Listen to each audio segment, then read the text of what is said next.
Welcome to This Week in South Carolina. I'm Gavin Jackson. There has been an abundance of political news over the past 2 weeks, so much so that we had to have a show this week. That's why we invited USC political science professor Kirk Randazzo to come on. Kirk, welcome back. Thank you very much. Appreciate the invitation. Like I said, Kirk, it's been a lot over the past 2 weeks. We've had an assassination attempt. We had the RNC and a running mate announced for the Republican ticket.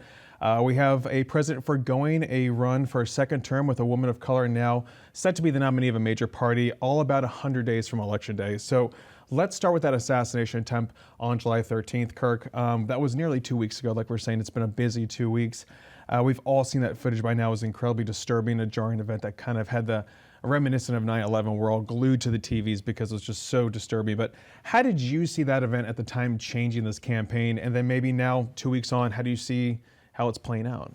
Well, I think initially that event gave a lot of momentum to Donald Trump and his campaign, especially the iconic photo with him surrounded by the Secret Service with his fist in the air and the blood coming down the side of his face.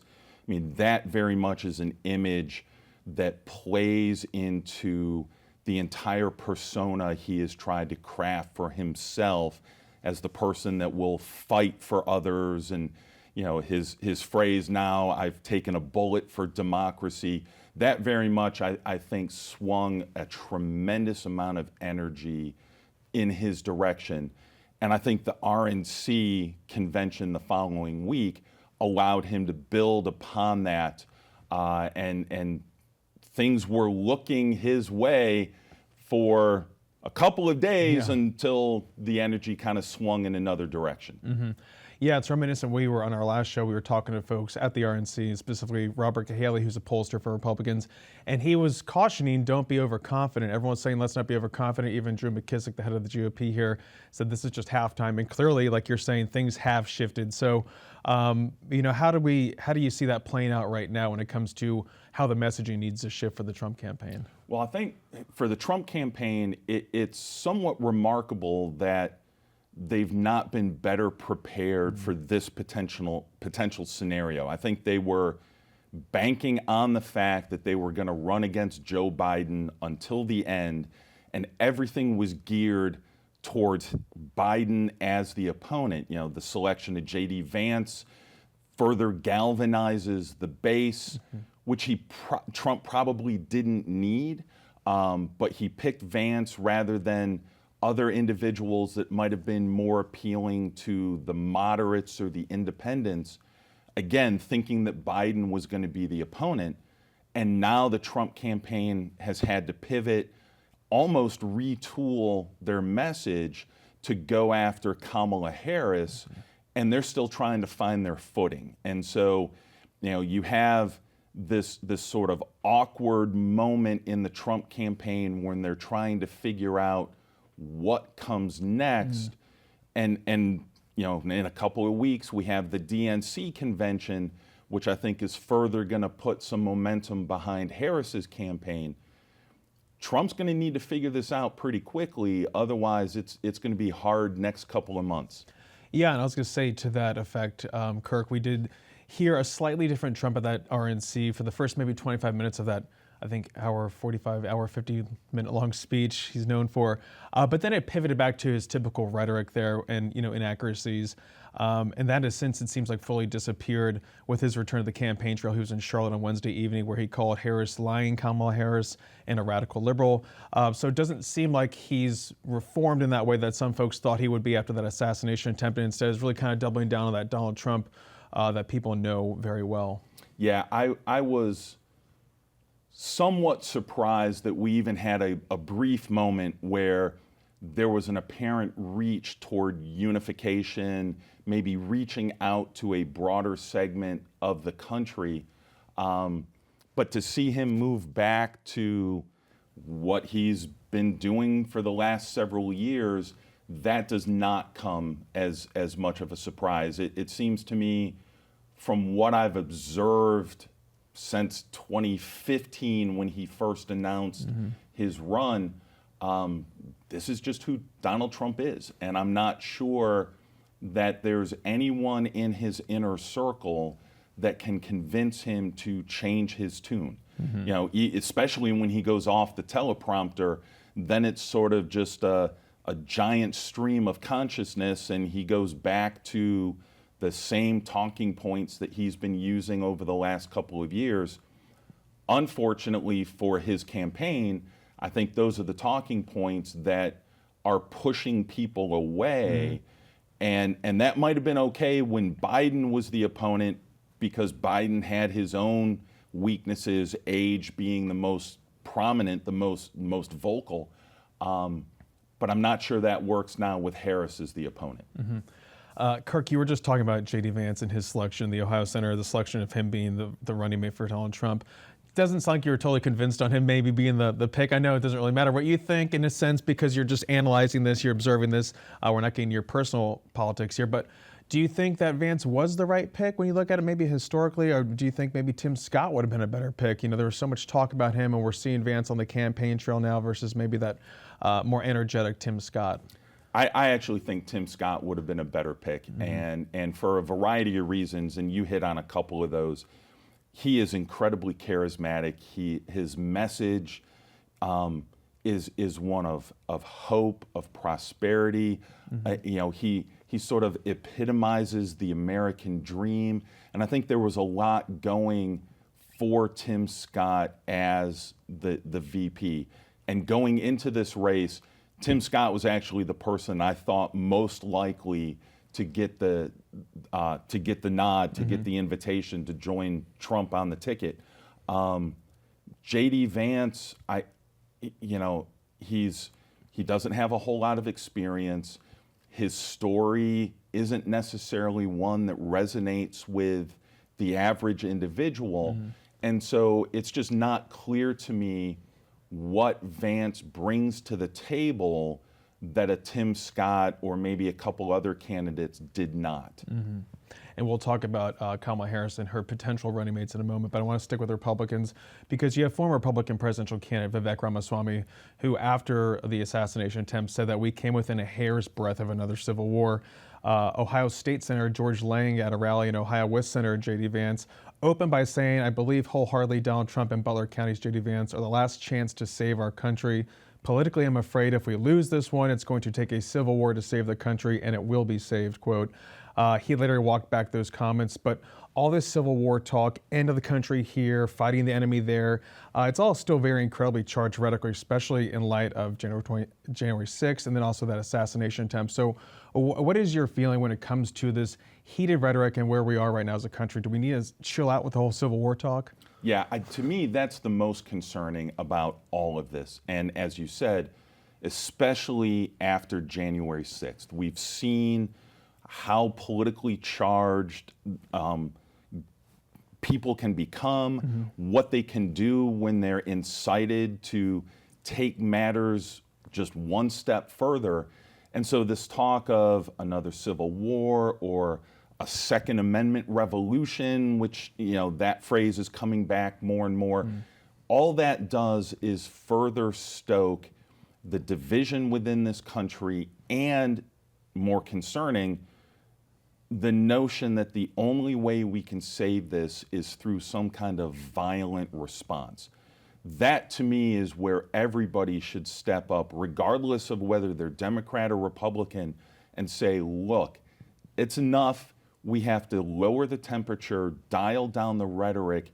There is no cause for political violence in any shape or form. And the people that are alluding to this in their language need to be held accountable. Yeah, definitely worrisome when you hear that kind of rhetoric. But let's pivot to Kamala Harris's ascension here with President Joe Biden in a letter on Sunday announcing that he will not run for a second term, and then he shortly thereafter endorsed his Vice President Kamala Harris as the nominee. This comes after that disastrous debate against Trump and his subsequent attempts to kind of reassure folks that he was up to the challenge. So if we're talking about rhetoric here, and I'm going to use the term soft coup because some people are throwing that term around when it comes to how this is all played out, but that's not necessarily the what happened. I mean, it's still party politics. This is not like January 6th where we did see, some would say, an attempted coup because that was physical, that people breaking into the Congress, trying to stop the peaceful transfer of power. But We did see the Democratic Party quickly get behind Harris. The delegates, some people are suspicious of that. Tell us about that process, Kirk, and where we are right now and how that is kind of how this works out in these situations. Sure. Yeah, it's somewhat ironic that you asked that question because I literally put a post on my Facebook page this morning. I didn't see it. That was sort of a politics 101 Sure. to talk about this. And, you know, this notion that it's a soft coup or this is anti-democracy or something is just completely untrue. Both parties, Republican and Democrat, have procedures in place to select their nominees for the presidency. And, you know, historically, this involved conversations behind closed doors with party bosses and smoke-filled rooms and all of that. And more recently, both parties agreed to bring the people into the conversation and have these votes taken early. But what people have either forgotten or maybe just never knew is that we don't vote for candidates directly. Our vote expresses a preference, but we select delegates, or the party selects delegates to represent a state that will cast a vote for that preference. Now, when a candidate drops out, there are procedures in place for those delegates to reallocate their vote. But they have to be freed in order to do so. So a great example is Nikki Haley this year. When she bowed out in February, she had around 90 delegates that she had earned. And after a little bit of time, she didn't release them right away, but after a little bit of time, she said, you know what, you can vote your conscience and go ahead and vote for Donald Trump. So she let the delegates free from their obligation, from their responsibility. Same thing is happening here. So Joe Biden says, I'm no longer going to accept the nomination, and he released his delegates. Now, they did not automatically go to Kamala Harris. Now, Biden gave his endorsement, but that's not saying my delegates are now hers. It was just an encouragement for people to consider her as the replacement. And Harris and her team had to work to secure those delegates, and they worked very fast. I mean, within a day, they had the 1,900 that they needed. Within like a day and a half, it was at 2,500, and so now she is the presumptive nominee when the Democrats get together in a couple weeks in Chicago. But this is how the process works, and what people need to recognize is that at this stage, the process is governed by the parties. It's not like elections that are governed by state and federal law. The parties are the ones that get to determine how they want to select their nominee. And in Biden's case, the Democratic Party followed its procedures. And it seems like the Democratic Party is supporting that too. I mean, you're seeing this momentum that we have not seen this election cycle when we're talking about Harris's first rally this week in Milwaukee, which drew a crowd of some 3,000 folks. They needed a bigger space because there's so many folks. Voter registration sites are reporting record traffic. Harris raised an astounding $100 million in the first couple days. It's a record. She has fired up people in a way that Joe Biden hasn't. How big of a game changer is this for the Democrats now, again, 100 some days out? I think this is huge. And the momentum we're seeing now is very similar to the momentum we saw in 2008 around Barack Obama. I think the question is, can Harris now build on that momentum? And, you know, we need to remember that in the 2020 primary, she didn't come off that well. Her campaign got off to a rocky start. She bowed out relatively early. And in the first year or so of Biden's administration, she also didn't perform all that well. You know, he tapped her as the border czar, which was probably a huge mistake on his part. And she had some difficulty finding her voice. But in the last couple of years, I think really after the Supreme Court's decision in Dobbs that overturned Roe v. Wade, she has been outspoken in terms of reproductive health, abortion rights. She's now going to college campuses, talking to younger individuals. And in the last 2 years, I think she has come into her own. And this is now an incredible moment for her, a pivotal moment for her. And if she can build on this momentum going into the DNC convention and then catapult from there, I think it's going to be very interesting to see if there's anything Donald Trump can do to stop that. Now, the question will be, can she reintroduce herself to the country? Can she frame the narrative in a way that plays to her strengths and combats the narrative that conservatives and Republicans are going to put forward, playing to her weaknesses? And we'll see that play out in the next few months. Well, it seems like we're already seeing that, a little bit of that playing out with so much of the internet culture and the memes, and just really leaning into a lot of these supposed weaknesses, like laughing too much, some would say. Like, it seems like they're just kind of embracing that, both sides embracing the worst of each other in some ways. But when we talk about what needs to happen too, we're talking about picking a running mate. There's kind of this joke right now that she has to find the whitest guy for the ticket just to balance it out.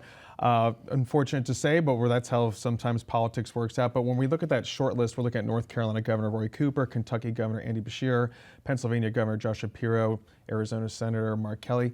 Who does she need to pick here, Kirk? What's at play here, and how does she position herself on that ticket with that? So I think the two biggest questions that she's sort of answering right now about each of those potential picks is, what do they bring to the table in terms of potential votes in November, and what is the interpersonal dynamic that she has with the person as an individual?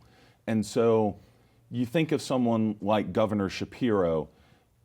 On the one hand, Pennsylvania is going to be a huge state, and she really needs to win that state in order to have a hope at securing enough votes for the White House. Having Shapiro on the ticket potentially delivers that state. That said, not having Shapiro on the ticket, but having him campaign for her, along with Senator Fetterman, I don't see Pennsylvania moving out of play. And Shapiro is relatively new himself, and so there are a bit of uncertainties there that may preclude him from getting the ultimate invitation. Andy Beshear in Kentucky, same kind of thing. I'm not sure that bringing Kentucky to the table, A, I'm not sure he can deliver Kentucky, but B, I'm not sure that does a whole lot for her campaign. I don't know the dynamic between the two of them, and so that might have a bit of a sway. Roy Cooper in North Carolina is a very interesting pick, insofar as the fact that it potentially puts North Carolina in play, which the Democrats have been trying to land for several years now. And since Cooper is term limited, it's not like he's running for re-election or anything. Plus, he and Kamala Harris have a very good personal relationship. They were both attorneys general at the same time.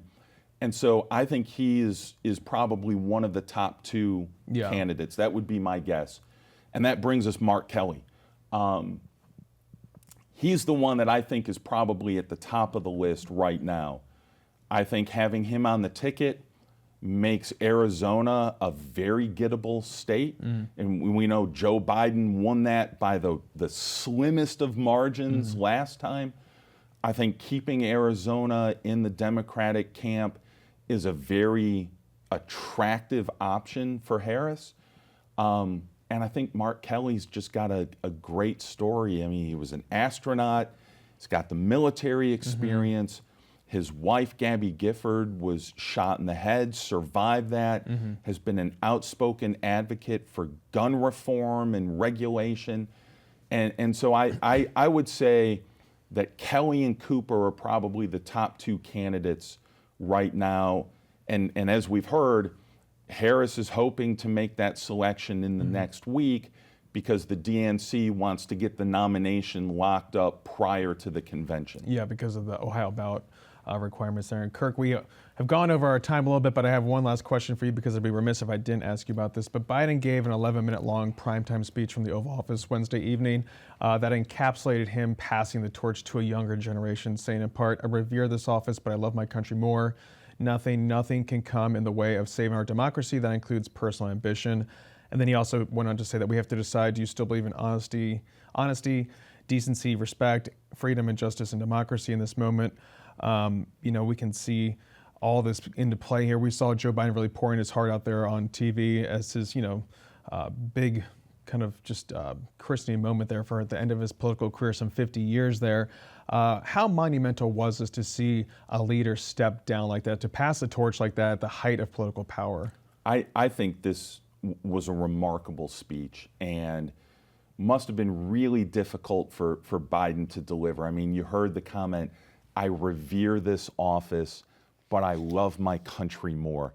That's a hard thing to admit. And if you put it in the context of the last month since that debate, Joe Biden has had some really difficult soul searching that he's had to do.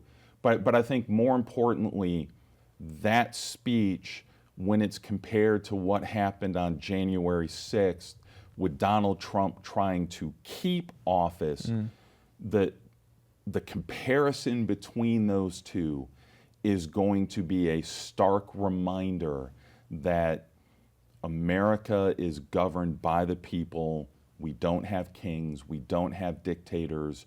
We are a rule of law country. And if that's a message that Harris can continue to put forward, I think that is going to resonate with a large portion of sort of the ideological middle. And it's going to remind people that Donald Trump will do everything he can to hold on to power, whereas Joe Biden as you said, walked away at the height of his power, which is really remarkable.